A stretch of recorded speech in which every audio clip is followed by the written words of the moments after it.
hindi muna magdedesisyon ang mayorya ng mga Pilipino hanggat hindi nakikita o napatutunayan ang mga ebidensya laban kay Vice President Sara Duterte. Ayon sa Okta Research, lumalabas na 55% ng mga Pilipino ang nagsasabing masyado pang maaga sa ngayon kung magdedesisyon na habang nasa halos ikatlong linggo pa lamang ang trial. Narito ang report.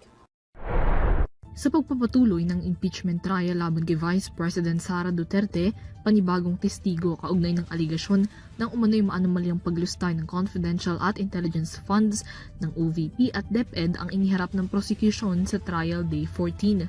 At sa kasalukuyang estado ng proceedings, naniniwala ang mayorya ng mga Pilipino na masyado pang maaga para madetermina kung kanino papanig ang magiging resulta ng paglilitis, kung tuluyan bang mapapatalsik sa pwesto si Duterte o kung siya ay maaabsuelto sa mga kaso. Batay sa tugon ng masa survey ng Okta Research para sa buwan ng Hulyo, 55% ng mga Pilipino ang nagsabing masyado pang maaga para makapagdesisyon kung ano ang dapat na maging hatol kay Duterte. Ang parehong bahagdan na ito nais pa raw makakita ng mas marami pang ebidensya kaugnay ng mga kaso bago makapagpasya tungkol sa dapat na kahinatnan ng impeachment trial. Pinakamalaking bahagi ng posisyong ito ay nagmula sa Balads Luzon na may 58%. Sinundan ng National Capital Region na may 56%, Visayas na may 53% at Mindanao na may 48%.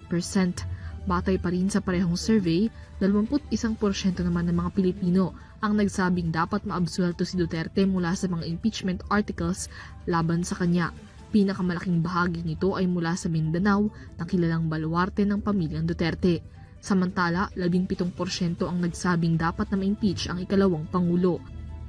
Ayon sa Okta Research, ang resultang ito ay nagpapakita na mas pabor ang mayorya ng mga Pilipino para sa resolusyong nakabatay sa ebidensya kaysa madali ang paghahatol. Matatandaan na sa tugon ng masa survey ng Okta Research noong Abril, 74% ng mga Pilipino ang suportado ang pagsasagawa ng impeachment trial laban sa bise. Isinagawa ang survey noong July 4 hanggang 11 sa pamamagitan ng face-to-face interview sa 1,200 na participants nationwide. Para sa EuroTV News, Mia Layagin sumasaludo sa bawat Pilipino.